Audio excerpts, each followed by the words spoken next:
Hello everyone, नमस्कार सभी को। कैसे आप सभी? उम्मीद करते हैं आप सभी अच्छे होंगे। तो देखिएगा, आज फिर हाजिर आपके सामने एक नया वीडियो लेके। और आज का जो टॉपिक है वो हमारा है reactions of metals and non metals. Metal और नॉन मेटल की रिएक्शंस कैसे होंगी। इससे जो प्रीवियस वीडियो था वहाँ भी मैंने आपको बताया था, वहाँ भी हमने इन चीज़ों को डिस्कस किया था। तो एक बार देख लेते हैं उस वीडियो में हमने आपको क्या बताया था कि कोई भी मेटल है वो नॉन मेटल से रिएक्शन करेगी। तो आपको पता है, मैंने आपको पहले भी बताया था कि जो हमारे पास मेटल्स हैं, मेटल्स की डेफिनेशन क्या है। मेटल की डेफिनेशन है, मेटल्स हमारे पास वो सब्सटेंसेस होते हैं जो कि इलेक्ट्रॉन्स लॉस करने की टेंडेंसी रखते हैं। मेटल्स हमेशा क्या करेंगे, ध्यान रखिएगा, इलेक्ट्रॉन्स को लॉस करेंगे। और नॉन मेटल वो सब्सटेंसेस होते हैं जो इलेक्ट्रॉन्स को गेन करेंगे। तो electron loser metals, electron gainer non metals. इससे जो प्रीवियस वीडियो था मैंने आपको बताया भी था कि किस तरीके से NaCl सोडियम क्लोराइड हमारा बनता है। जैसे कुछ और एग्जाम्पल अगर आप देखना चाहें तो जैसे आप यहाँ पे देखिएगा, एक एग्जाम्पल मैं आपको देना चाहूँगा ऑक्सीजन का। यहाँ पे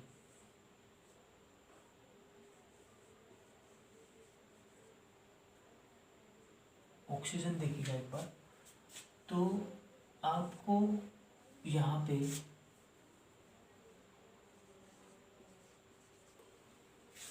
जो इम्पोर्टेंट चीज़ है वो तीन जो बेसिक चीज़ है वो आपको पता होनी चाहिए। एटॉमिक नंबर, एटॉमिक मास और उसका इलेक्ट्रॉनिकल कॉन्फ़िगरेशन क्या होगा। एटॉमिक नंबर, एटॉमिक मास और इलेक्ट्रॉनिकल कॉन्फ़िगरेशन आपको अगर क्लियर हो जाएगी तो आप मेटल्स और नॉन मेटल्स की रिएक्शन और आगे आने वाले जो टॉपिक्स हैं उनको भी आसानी से समझ पाएंगे। तो एटॉमिक नंबर, आप सभी एलिमेंट्स का आपको पता है 118 एलिमेंट हमारे पास है। तो 118 एलिमेंट्स के एटॉमिक नंबर हमें पता है। 118 एलिमेंट्स कौन कौन से हैं, जैसे hydrogen, helium, lithium, barium, boron, carbon, nitrogen, oxygen. इस तरीके से आपको सभी ये याद रखने होंगे। ज़्यादा नहीं तो 20 तक तो एटॉमिक नंबर आप आसानी से याद रख लीजिए। इससे जो अगला आने वाला जो हमारा जो लेसन है पीरियोडिक टेबल, वहाँ पे और अच्छे से आपको बता देंगे एलिमेंट्स को कैसे याद रखें, क्या क्या एलिमेंट्स की प्रॉपर्टीज़ है, वो बिल्कुल आप आसानी से याद रख पाओगे। इवन 118 के 118 एलिमेंट आप आसानी से याद रख पाओगे। आने वाले टाइम में वो भी हम डिस्कस करेंगे। तो चलिए एक बार हम देख लेते हैं।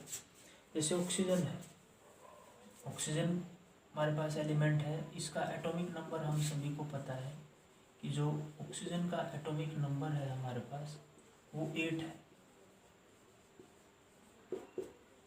Is equal to 8। अब ये जो एटॉमिक नंबर है ये इसके बारे में क्या इन्फॉर्मेशन देता है, एटॉमिक मास है वो इसके बारे में क्या इन्फॉर्मेशन देता है। तो एटॉमिक नंबर जो है वो आपको बताएगा number of electrons,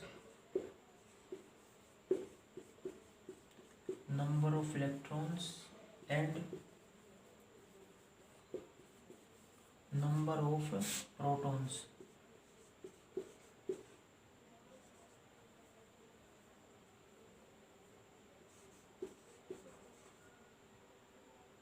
present in element.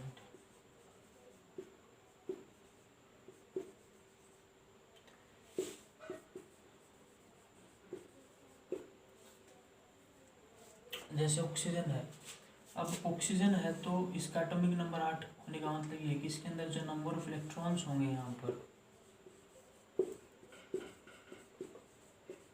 वो यहाँ पर 8 होंगे।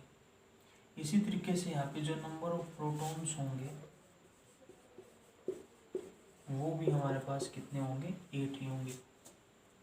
ठीक है, तो एटॉमिक नंबर आपको नंबर ऑफ इलेक्ट्रॉन्स और नंबर ऑफ प्रोटॉन्स के बारे में आपको बताता है। उसके बाद जो दूसरी चीज़ है वो होती है एटॉमिक मास। एटॉमिक मास क्या है देखिएगा,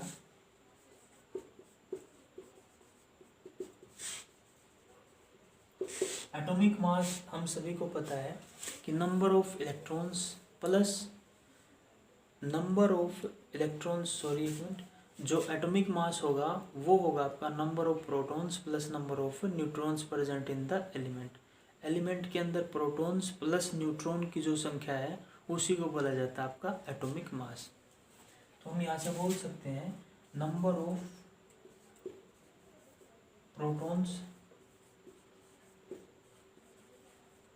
प्लस नंबर ऑफ न्यूट्रॉन्स,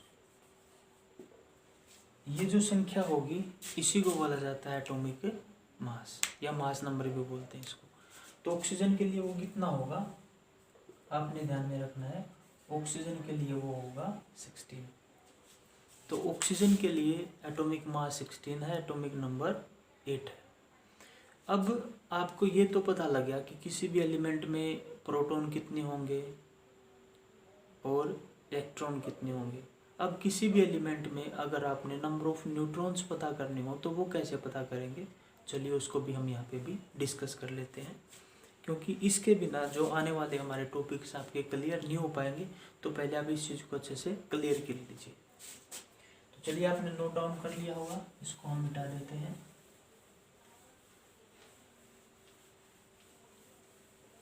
अब है कि नंबर ऑफ न्यूट्रॉन्स कैसे पता करें किसी भी एलिमेंट के अंदर। नंबर ऑफ न्यूट्रॉन्स प्रेजेंट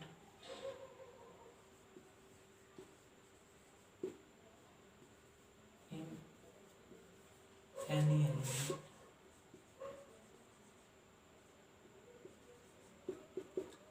तो स्टूडेंट्स ध्यान दीजिएगा, किसी भी एलिमेंट के अंदर नंबर ऑफ इलेक्ट्रॉन्स और प्रोटॉन्स तो उतने ही होंगे जितना उसका एटॉमिक नंबर होगा, लेकिन नंबर ऑफ न्यूट्रॉन्स के लिए हमें क्या करना होगा, हमें जो भी मास नंबर होगा उस एलिमेंट का जो भी मास नंबर होगा उस मास नंबर में से हम माइनस कर देंगे उसके एटॉमिक नंबर को। Mass number minus atomic number is equal to number of neutrons,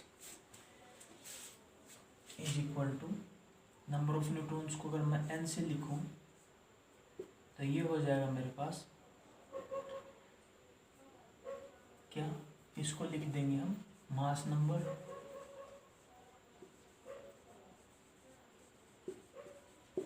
minus atomic number.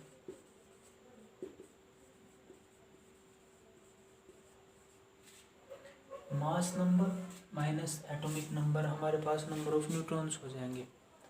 मान लीजिए मैं ऑक्सीजन की ही बात कर लेता हूँ, यानी कि आपसे पूछ लिया जाए कि ऑक्सीजन में कितने, हमसे पूछ लिया जाए कि बताइए नंबर ऑफ न्यूट्रॉन्स कितने हैं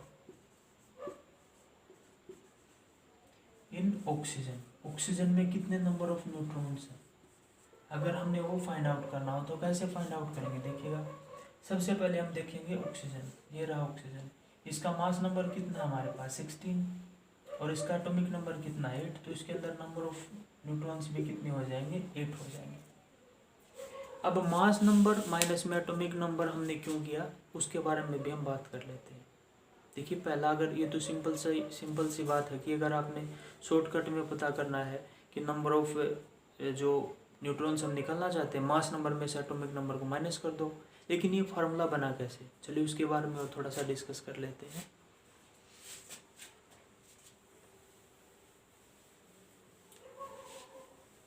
अब देखिएगा यहाँ पर अगर आप देखें जो एटॉमिक नंबर है हमारे पास, जो आपका एटॉमिक नंबर है ये है हमारे पास आपका नंबर ऑफ प्रोटॉन्स। इसी तरीके से जो मास नंबर है ये है आपका number of protons plus number of neutrons. तो देखिएगा नंबर ऑफ प्रोटॉन्स को हम डिनोट कर लेते हैं एक बार P से, और यहाँ पे नंबर ऑफ प्रोटॉन्स को डिनोट कर लेते हैं P से, और नंबर ऑफ न्यूट्रॉन्स को डिनोट कर लेते हैं N से। अब देखिएगा अगर आपने N फाइंड आउट करना है तो हम क्या करेंगे, यहाँ पे P प्लस N ये हमारे पास है, इस p प्लस n में से हमें केवल क्या चाहिए है, p चाहिए है। तो क्या p प्लस n में से हमें केवल n चाहिए, नंबर ऑफ न्यूट्रॉन्स चाहिए। तो इस p प्लस n में से अगर मैं मान लीजिए p को माइनस कर दूं तो क्या बचेगा मेरे पास, आप देख सकते हैं मेरे पास n ही बचेगा। अगर p प्लस n जो कि मेरे पास प्रोटॉन प्लस न्यूट्रॉन है, अगर उसमें से मान लीजिए मैं p को माइनस कर देता हूँ तो क्या बचेगा, p प्लस है, ये माइनस है, प्लस माइनस कैंसिल आउट, तो केवल n बचेगा। मतलब मेरे पास नंबर ऑफ न्यूट्रॉन्स पता लग जाएंगे मुझे कितने हैं, नंबर ऑफ न्यूट्रॉन्स पता लग जाएंगे कितने हैं। अब नंबर ऑफ न्यूट्रॉन्स से मुझे चाहिए थे। अब मैंने देखा p प्लस n क्या है, p प्लस n तो मेरे पास मास नंबर है, और अकेला p क्या है मेरे पास, अकेला p तो मेरे पास एटॉमिक नंबर है। तो फार्मूला क्या बना, मास नंबर माइनस का एटॉमिक नंबर, तो वो हमारे पास क्या बच जाएंगे, नंबर ऑफ प्रोटॉन्स। तो स्टूडेंट बड़ा इंपॉर्टेंट है, किसी भी सब्सटेंस के अंदर नंबर ऑफ इलेक्ट्रॉन्स कितने होंगे, नंबर ऑफ प्रोटॉन्स कितने होंगे और नंबर ऑफ न्यूट्रॉन्स कितने होंगे, इस चीज़ को आप कैसे फाइंड आउट कर पाते हैं, ये बड़ा इंपॉर्टेंट है।